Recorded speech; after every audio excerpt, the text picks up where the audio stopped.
The following ad is sponsored by Pets Best Insurance Services. Pets come into our lives in many ways. Shelters, breeders, or unexpected encounters. But no matter how you found your pet, they become our perfect match. Unfortunately, finding the right pet insurance plan can be hard. That's where Pets Best comes in. With a little information about you and your pet, Pets Best will recommend a plan that meets your needs and budget. Visit petsbest.com to learn more today. Your perfect pet deserves the perfect coverage. Petsbest.com.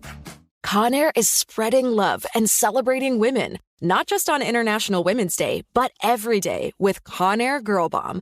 Girl Bomb is their new line of powerful hair removal tools made just for us. Yeah. Whether it's the silky smooth skin or the empowering confidence boost you get, Conair Girl Bomb is here to amp up those positive vibes with some self-care. So to all the beautiful women out there, keep shining, keep being you, and treat yourself to some Conair Girl Bomb magic. You deserve it. Available at Walgreens. Ready to celebrate International Women's Day? M&M's and iHeart present Women Take the Mic, sharing empowering stories of women supporting and celebrating each other. And of course, there is a smooth and creamy companion for your listening pleasure, peanut butter M&M's. Because they're just another way to help treat yourself in situations where you deserve a little added delight, like listening to your favorite podcast. So savor the deliciousness of peanut butter M&M's and spread some positivity. From breaking glass ceilings to dominating in sports and entertainment, women truly are unstoppable. Episode 387, ETFs and index funds and bears. Oh my! Welcome to the Frugal Friends podcast, where you'll learn to save money, embrace simplicity, and live a richer life. Here are your hosts, Jen and Jill.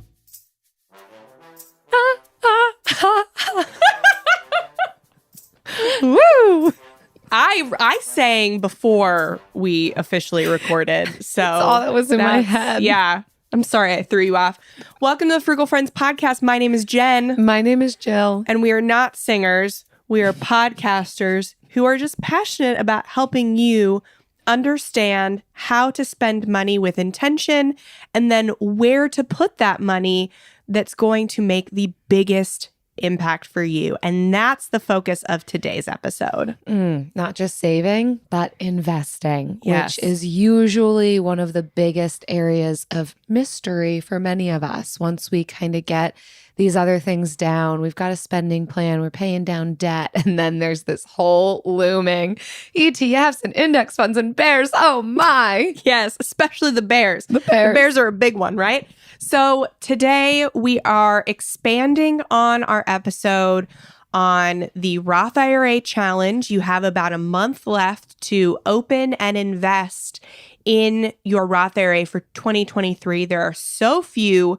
times that you get a grace period from the government, and this is one of them. And so we want you to take full advantage if you have not maxed out your Roth IRA for 2023.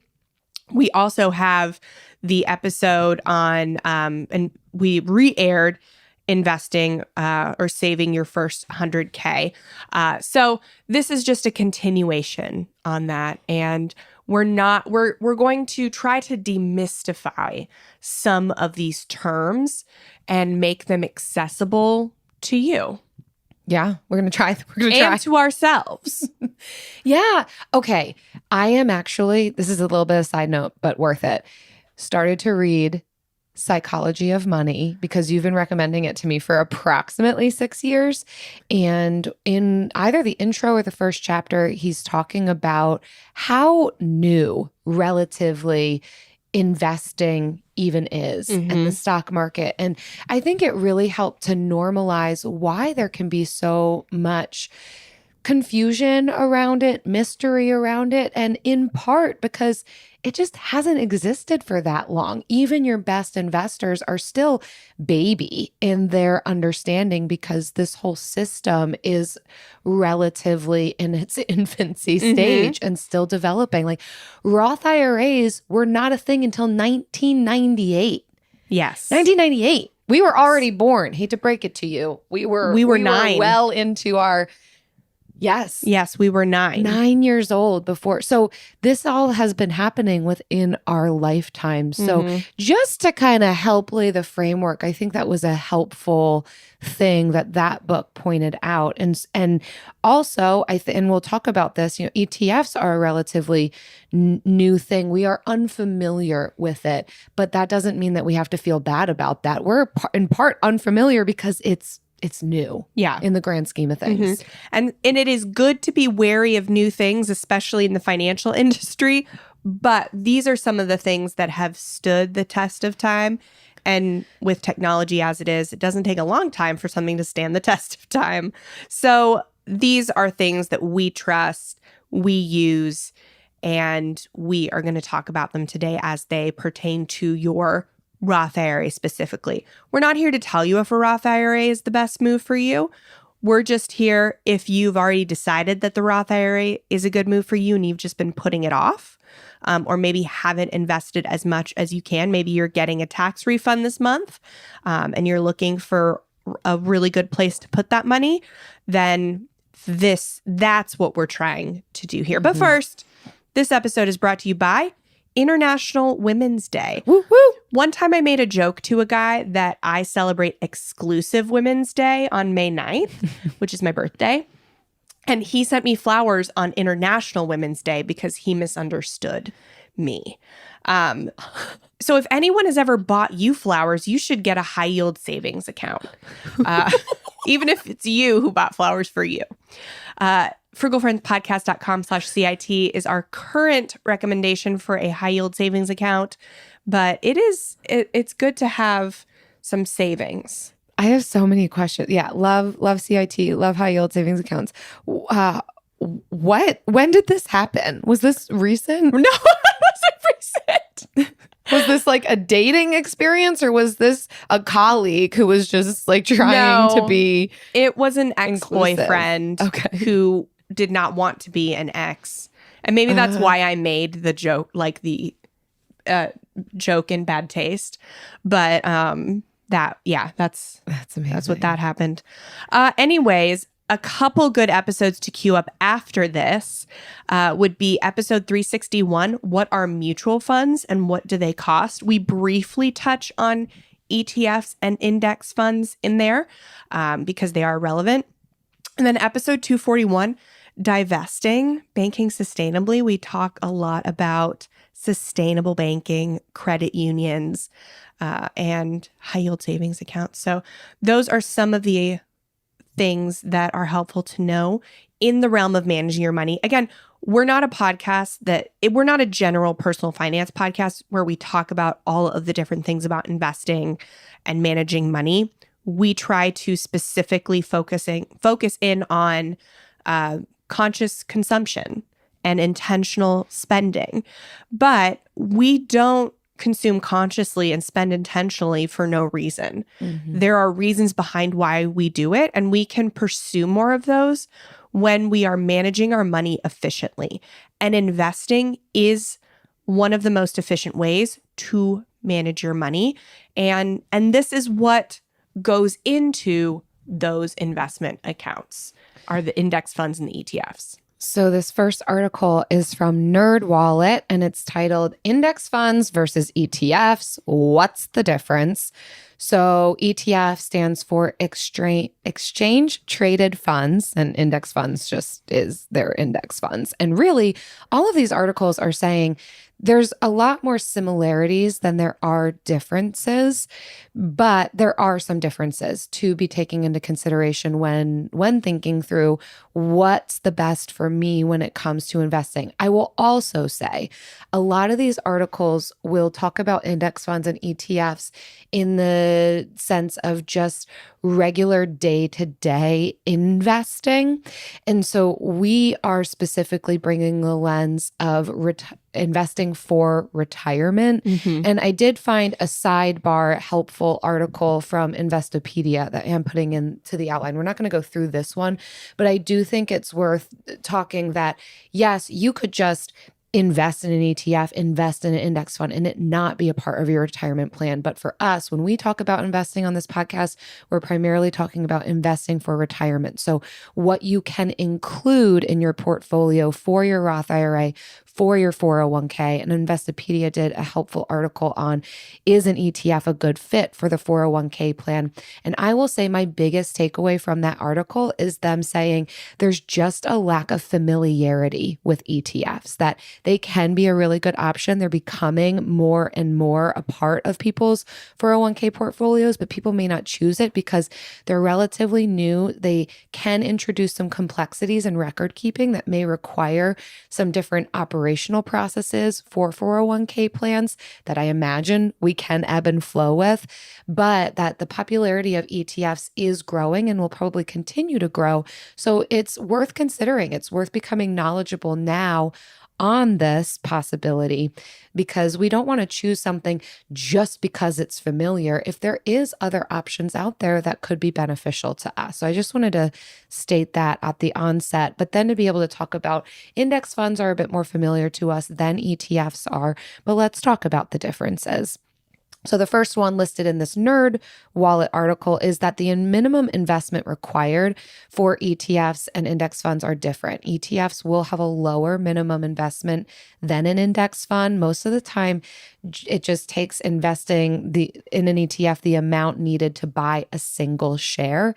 And sometimes brokers will even offer fractional shares.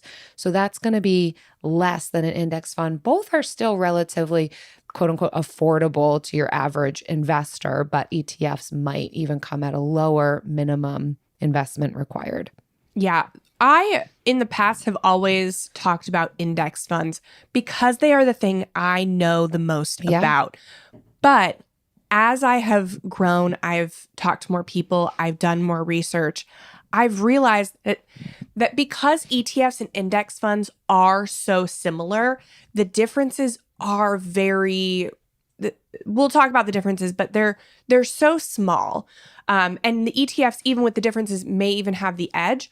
But the minimum investment required, I tell you, is the number one reason that I'm starting to recommend ETFs to people who are getting started. And obviously, we're not financial advisors. We can't tell you what to invest in. This is all just from our experiences and our opinions. So it is really this minimum investment required. And so yes, Fidelity does offer some index funds with a low barrier to entry to get in. I think it's like $10. But with ETFs, you can start with $1 and you can do it at any brokerage. It is really a game changer, I think. And so that's why we're doing more research on them and telling other people to do more research on them, because the barrier to entry is a lot lower. And I think when you're talking to your friends about investing, which you absolutely should, I think we should all be talking to our friends, our family, strangers. We should all be talking about investing to each other, whatever we know, not feeling scared like we can't talk about it because we're not, professionals. This is accessible to everyone. It becomes more accessible the more people talk about it. And so even if you have index funds, talking to people who may not have started investing yet and knowing that difference will make it easier for other people to get started investing. Yeah. So the next difference is capital gains tax. So this is, this is something more, I think, relevant to regular investing, but outside of retirement, but ETFs are more tax efficient than index funds by nature. And so this is a very it's a very minor difference, but again, it gives them a little bit of an edge over an index fund. So when you sell an ETF, you're typically selling it to another investor who's buying it, and the cash is coming directly from them. So capital gains taxes on that sale are yours and yours alone to pay. To get cash out of an index fund, you technically must redeem it from the fund manager, who will then have to sell securities and generate cash to pay you. So there's a middleman. It doesn't mean that the fund is actively managed. It means there's just a middleman selling the index fund, when in the buying and the selling of it. So when this sale is done for a gain, the net gains are passed on to every investor. Because remember, an index fund is a basket that it's a mutual fund. An ETF is not a mutual fund, but an index fund is. And so everybody's mutually funding this index fund. So those capital gains taxes are passed on to every investor that have shares in the fund, meaning you could owe capital gains taxes without ever selling a single share. This happens less frequently with index funds, with actively managed mutual funds. So that's kind of where there's a little edge on actively managed funds. But I think the fees on actively managed funds definitely negate the tax savings. But from a tax perspective, ETFs generally have the upper hand over index funds. We are, most people, I would think, that buy index funds are buy and hold. So really the only selling you would have to worry about is, people in retirement. That's theoretically, obviously that's not reality, but so it's a minor edge. Still an edge though. Yeah. The third kind of difference between an ETF and an index fund is the cost of owning them. That said, both can be very inexpensive from an expense ratio perspective. So the article describes that you can easily find funds that cost less than 0.05% of your investment per year. But another thing to consider is looking for trading commission. So if the broker does charge a commission for trades, you'll pay a flat fee every time you buy or sell an ETF, which could then lead to eating into some of your returns if you are trading regularly. And I think that that's a big if, because ETFs, one of the things I was reading about is that a big difference between them and index funds is ETFs allow intraday trading, meaning it's regularly being assessed for value and can be traded throughout the day, whereas index funds are only assessed at the end of the day. So that can lead to higher risk, higher reward with an ETF. Of course, some downsides to that as well, but that's a big if.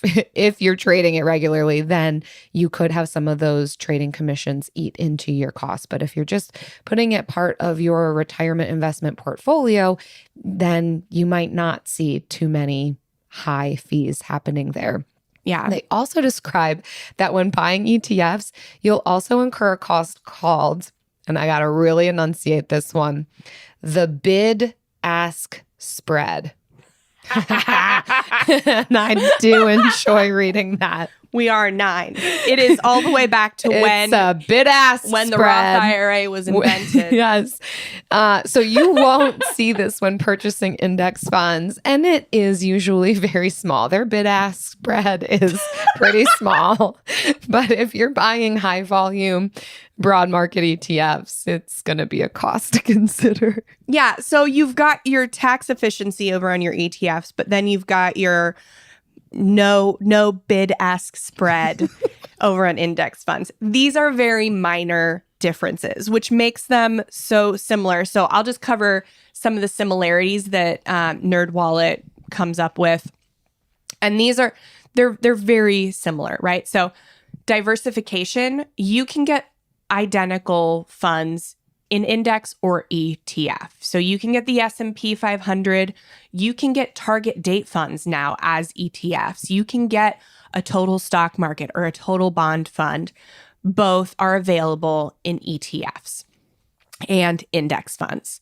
Second is that they're both very low cost. They're passively managed. And so the investments go with the index they're named after. So S&P 500 is just a fund made up of all of the stocks in the S&P 500, all the companies in the S&P 500 at the ratio that they make up the 500, the biggest 500. So again, they're going to be low cost as compared to an actively managed fund. And then 3 is strong long-term returns. And this is what we love. We're not day traders. We don't talk about trading options, Forex. We're not here to get rich quick off the stock market. We're here to get rich slow. And we do want to get rich. So that's why we buy and hold. We know that time in the market is more important than timing the market. And both index funds and ETFs have a long-term track record.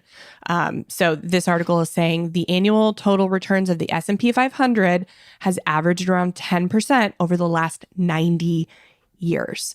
And since ETFs and index funds, you can buy an S&P 500 in each, that's kind of the return that you're going to see there.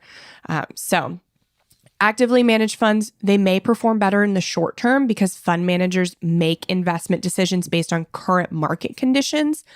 But the improbability that those fund managers will make consistent market beating decisions over a long period of time, the studies show that it just can't be maintained.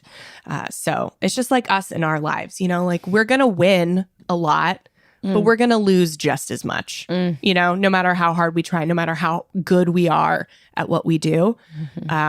You just can't nail it every time. And the dodgeball's always going to hit you in the face on the playground. Sometimes. At least once. Hopefully not every time. Then you every need to time for me. Stop at playing. least once for you. Stop, I wasn't even playing. I'd be over on the slide. Dodgeball in the face. But yeah, so that's kind of the similarities and the differences, mainly to show you that the differences are very negligible.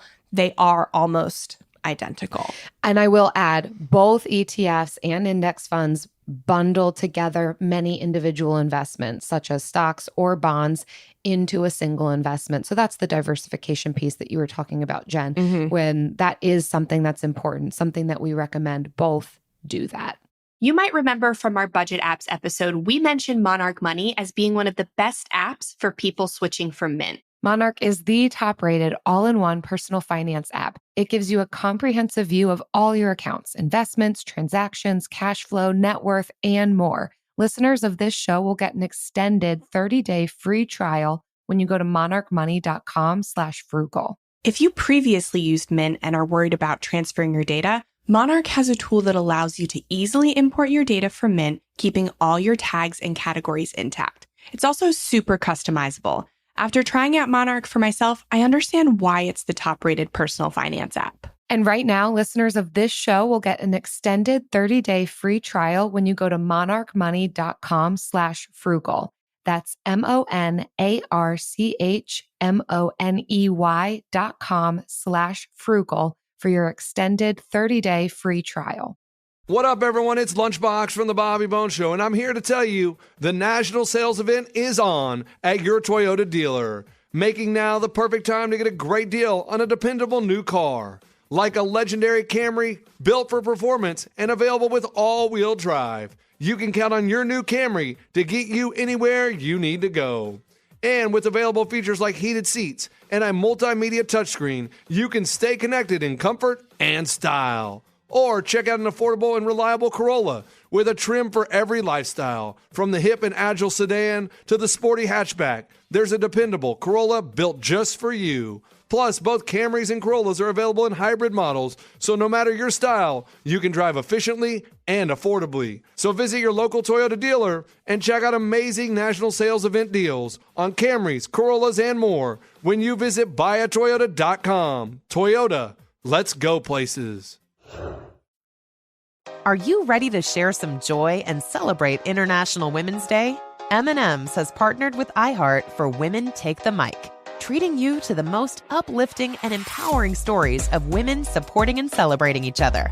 And of course, there is a smooth and creamy companion for your listening pleasure, peanut butter M&Ms, because they're just another way to help treat yourself in situations where you deserve a little added delight, like listening to your favorite podcast. So grab a handful of that creamy deliciousness. Kick back and spread some positivity into the world. From smashing glass ceilings to breaking records in sports, on stages, and at the box office, women are crushing it in every way imaginable. And with peanut butter M&Ms by your side, relax and keep listening to Women Take the Mic podcasts as you dance your way through inspiring stories, share laughs, and savor the deliciousness of peanut butter M&Ms and the unstoppable force of women.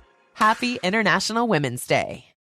Okay, this next article is bringing in the bears. Oh my. So this is not exactly what I had in mind when I named the episode, but I am so glad that Goldie brought it in, because we're not in a bear market right now, and that's fine. But very recently, you yourself have experienced a bear market. Whether you're talking to me?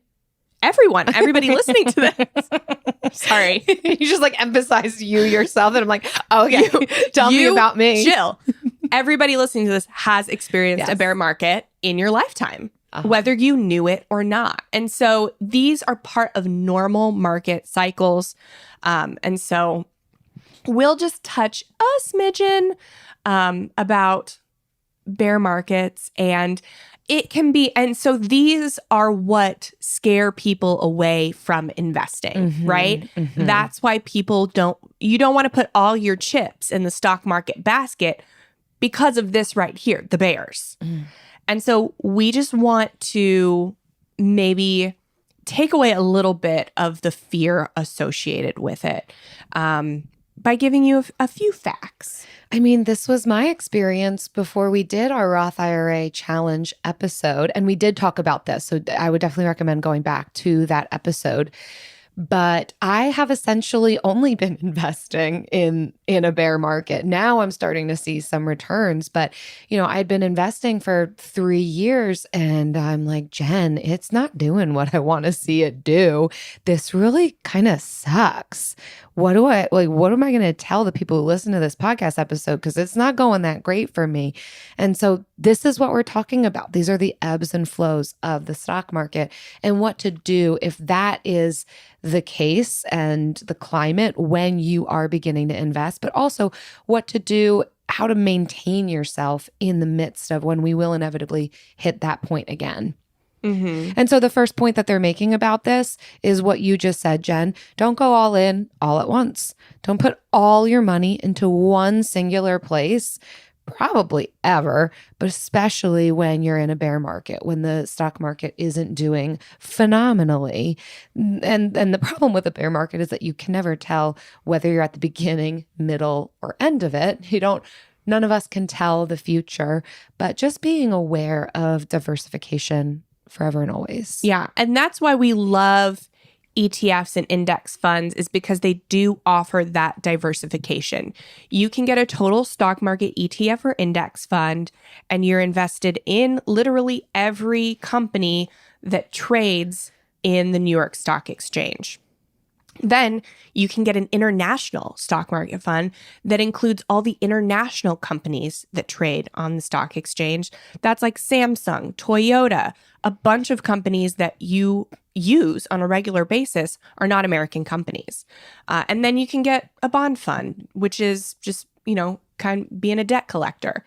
So there are a lot of options for diversifications that are made really easy when you choose these funds. And so that kind of can protect you from going all in. But then again, you don't want to go all in all at once either.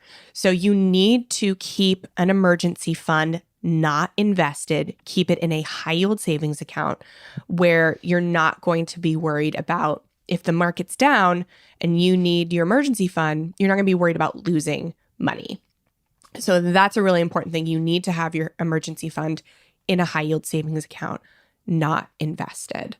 So the next part is build a portfolio small chunks at a time. And so this is something that ETFs really allow you to do. If you only have maybe $50 a month to invest, it allows you to build a more diversified portfolio in smaller chunks. So when you're worried about being in a bear market, when the stock market's going down, a lot of people will say that it's on sale, right? So that is something you'll hear a lot, especially in the financial independence community.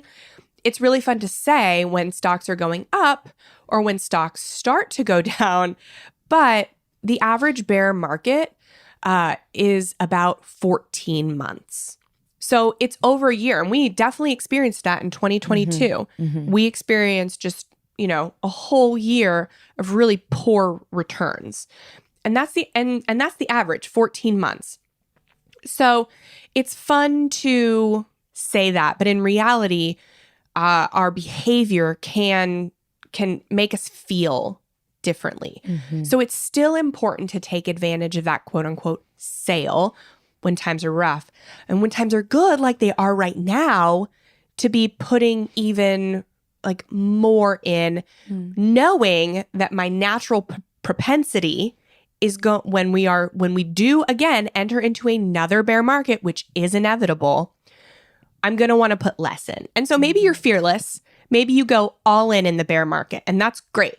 If you are not fearless and I want to put a little less in now, when we're in good times, like right now, we want to be putting more in. And that's another reason we're doing this Roth IRA challenge right now in 2024, because the Fed is about to lower interest rates.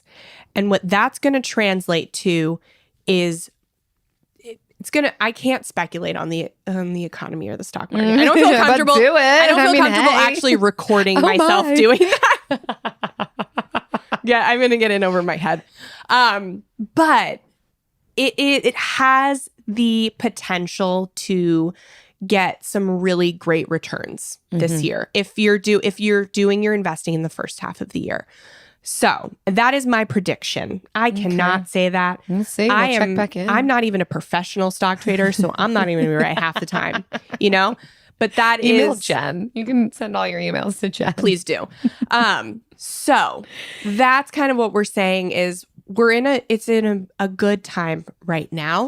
So if you're the kind of person that's going to want to invest less in a bear market, then take advantage of the good sunny times right now. Finances are also emotional. We can't just know things and act on it. There are so many other factors that come into play. So, but equipping ourselves with some of this knowledge that can help temper some of the emotional decisions that aren't going to be great for us is excellent. So they're talking about when in a bear market, focusing on positioning your portfolio for the next bull market.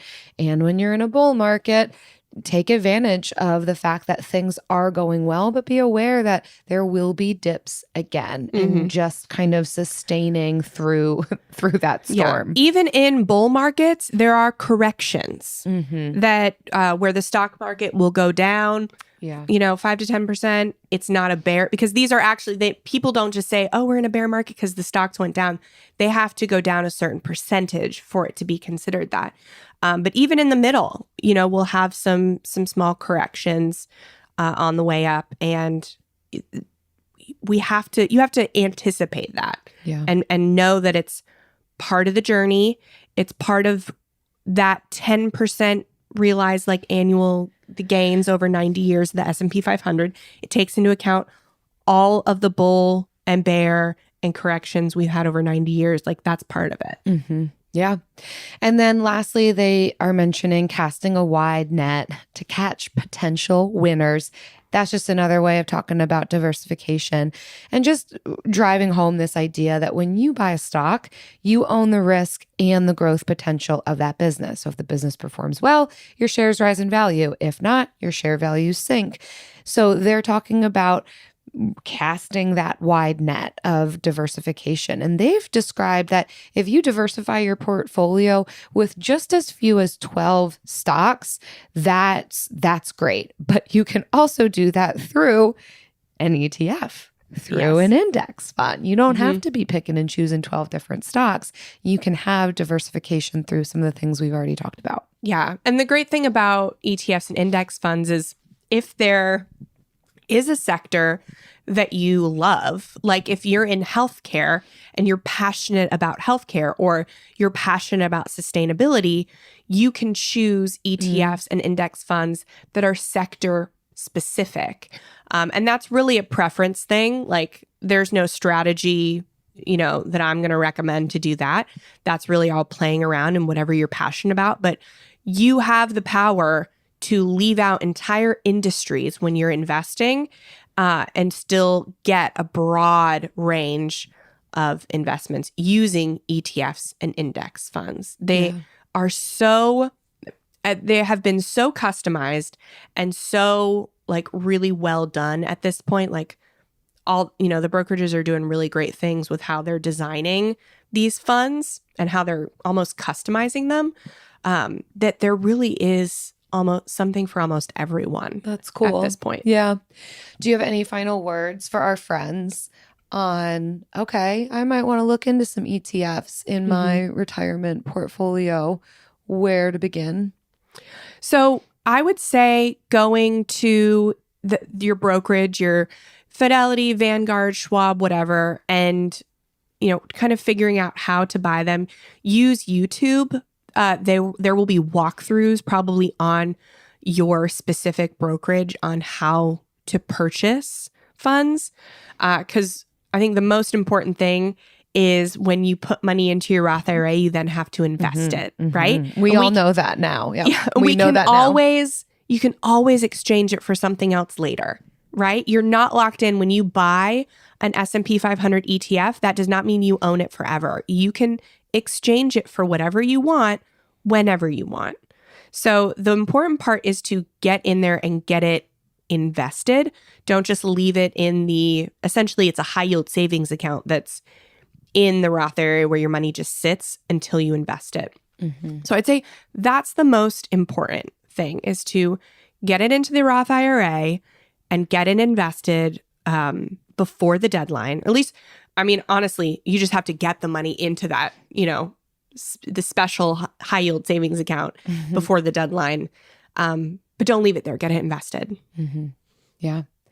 You know what we also don't want to leave, and we want to invest. We don't want to daily. just sit there with this. We really want to utilize it. We want to invest it.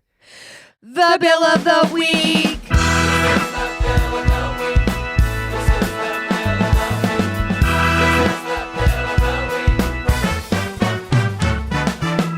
That's right. It's time for the best minute of your entire week. Maybe a baby was born and his name is William. Maybe you paid off your mortgage. Maybe your car died and you're happy to not have to pay that bill anymore. Duck bills, Buffalo Bills, Bill Clinton. This is the bill of the week. Hi, Jen and Jill. This is Jody, and I have a bill of the week. We had about $1,500 left in our FSA for 2023 and wanted to make sure to take advantage of that. And so we decided to take the money from our savings account and pay the balance of our daughter's orthodontist bill. So we did that, and that bill was paid. Then we took that receipt and submitted it to our FSA, and that money was back in our savings account like 3 days later. And then on top of that, we took the amount that we were paying every month, which was $145. And since we don't have that bill anymore, we decided to just send that $145 straight into an IRA, since we are used to paying that every month. So there is my bill of the week. Thanks, Jen and Jill, for everything you do. We did not listen to this before we put this in the episode. Thank you, Jody, for basically just saying everything we've been saying. Jody, you're doing the challenge. You did it. Yeah. And you found ways with money you already were allocating somewhere, then getting smart with that, how to reallocate it towards other goals. Just well done. I'm so glad that your daughter's orthodontic bill is paid off and now you're contributing more to your IRA. That's amazing. Yes. And people might ask, like, what's the benefit of using, because you do put that money into the FSA. It's really, you save money on taxes when you do it that way, when you just funnel it to the FSA and then back. But FSAs are use it or lose it. HSAs can actually grow with you. So if they had an HSA, they could have just saved the receipt from that and then let the money grow in the HSA, triple tax advantage, so they say. I won't get into it, but and then use that money later, use that receipt later on when you take money out of the HSA after it's grown. Then you just submit the receipt then, and you get to benefit from all the growth of that money gets compound interest. I mean, it sounds, Jody, like you timed this all well. Yeah. But I think it's worth highlighting some of those differences for anybody else listening in. Nobody asked, but I just thought I'd tell you. Yeah, But yes, Jody, that's so great. Using FSA, HSA, oh my, that's a whole other episode. Okay. It'll come later in the year. But yeah, using money that you already had allocated somewhere, instead of using it just, giving yourself the opportunity to increase your lifestyle if you don't need it, putting it towards your IRA. It's fantastic. It's beautiful. Well done. I'm celebrating. If you all listening want to submit your bill about increasing your contributions to your retirement investment accounts, or you're just Bill, you didn't even know how you found yourself here, but we're calling you out. You hear your name. Visit frugalfriendspodcast.com/bill. Leave us your bill. You might remember from our budget apps episode, we mentioned Monarch Money as being one of the best apps for people switching from Mint. Monarch is the top-rated all-in-one personal finance app. It gives you a comprehensive view of all your accounts, investments, transactions, cash flow, net worth, and more. Listeners of this show will get an extended 30-day free trial when you go to monarchmoney.com/frugal. If you previously used Mint and are worried about transferring your data, Monarch has a tool that allows you to easily import your data from Mint, keeping all your tags and categories intact. It's also super customizable. After trying out Monarch for myself, I understand why it's the top-rated personal finance app. And right now, listeners of this show will get an extended 30-day free trial when you go to monarchmoney.com/frugal. That's monarchmoney.com/frugal for your extended 30-day free trial. Hey guys, Mario Lopez here to tell you the national sales event is on at your Toyota dealer, making now the perfect time to get a great deal on a dependable new SUV like an adventure-ready RAV4. Available with all-wheel drive, your new RAV4 is built for performance on any terrain from the road to the trails. And with plenty of passenger and cargo space, plus available with tech like wireless charging, you and your entire crew can stay connected. Or check out a stylish and comfortable Highlander with 3 spacious rows of seating for up to 8 passengers. And with available features like the panoramic moonroof, you can sit back, enjoy the wide open views with your whole family. Plus, both RAV4s and Highlanders are available in hybrid models, so no matter your style, you can drive efficiently and save on gas. So visit your local Toyota dealer and check out amazing national sales event deals on RAVs, Highlanders, and more when you visit biotoyota.com. Toyota, let's go places. Are you ready to share some joy and celebrate International Women's Day? M&M's has partnered with iHeart for Women Take the Mic, treating you to the most uplifting and empowering stories of women supporting and celebrating each other.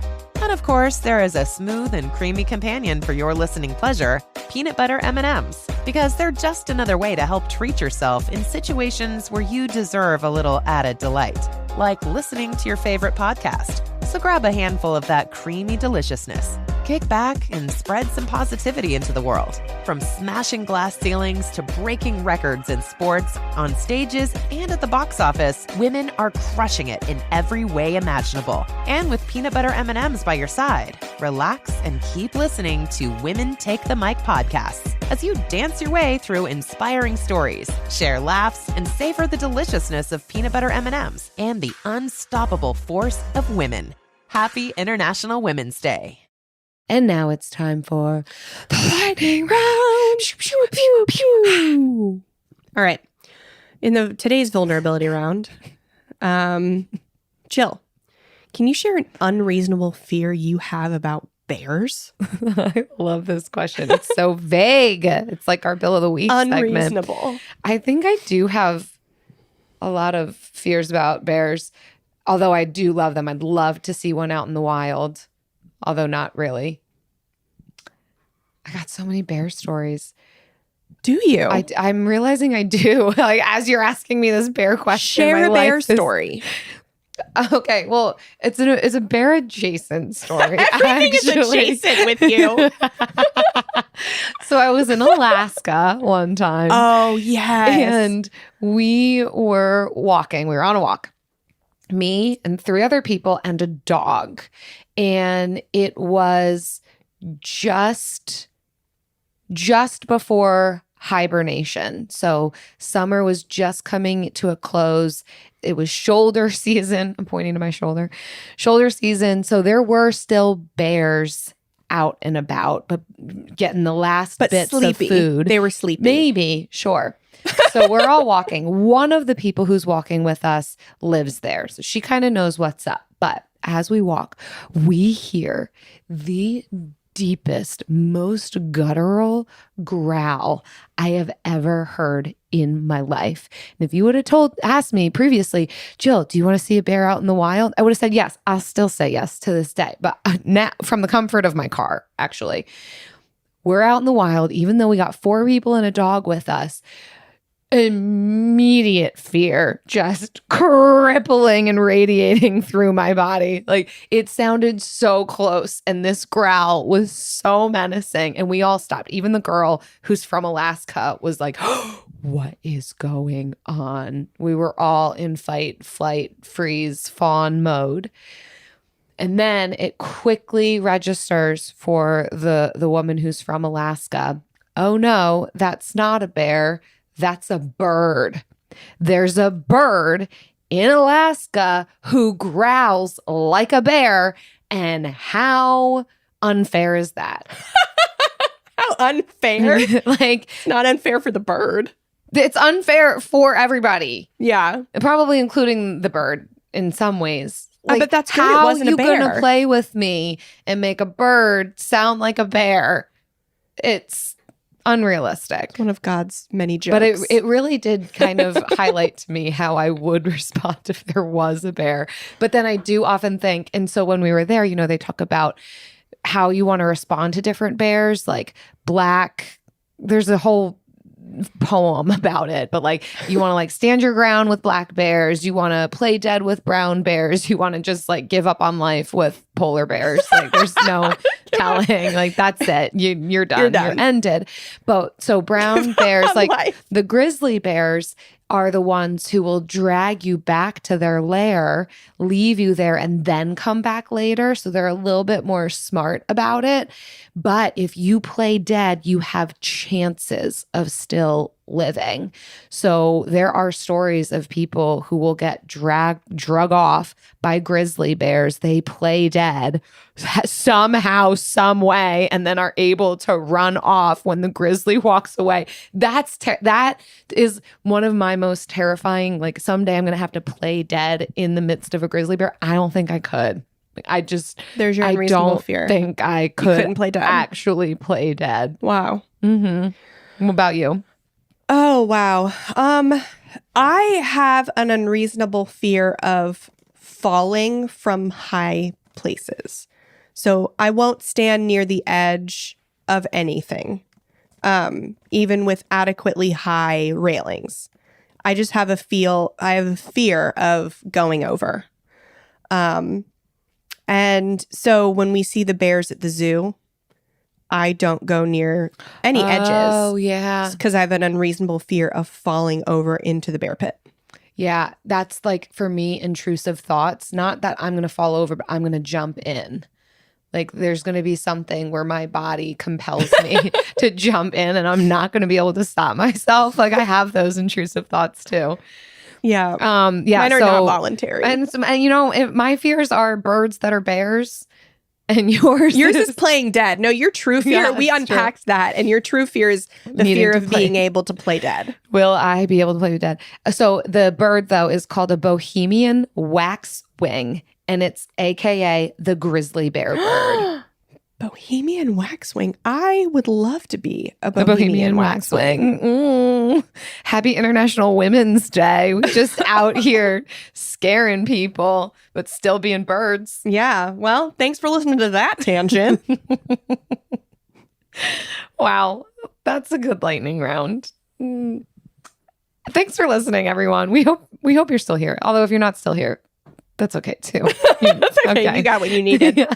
We love being here with you, and we also love reading your reviews, especially when they're really kind, like this one that came from KJ Salmon. Oh, yeah. KJ Salmon. That's perfect. It's very Alaskan themed, on brand. Perfect. Lots of helpful nuggets. It's another type of food I like. I love nuggets. I really enjoy listening to Jen and Jill's idea on budgeting, saving, and spending. Not everything pertains to my financial life, but I find it interesting all the same. I also like that they cover a wide range of topics, from buying a home to a car to starting your own freelance business. It ends there. You're right. We are all over the place. When we will talk about Bohemian Waxwing, aka grizzly bear birds, and you just never know what you're going to get, but hopefully some helpful investing entertainment. Yes. Thank you so much for listening. If you enjoyed the show, please take a minute to leave a rating and review. If you've already rated and reviewed on Apple, head over to Spotify and leave us a rating. It helps potential new listeners know that the show is good, according to some people. The show is okay. Yes. And worth it. Yes. It's 5 out of 10 stars. 5 out of 10. See you next time.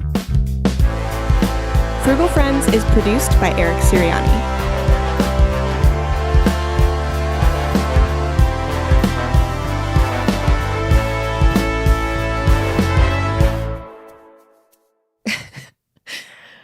I don't think that's what people expected to get from us in that episode. I don't think it's what I expected to get from us. Do you want to know what I almost said as my first lightning round answer? Yes. Is teddy bears with cameras in them. Oh, yeah, that is a legit fear.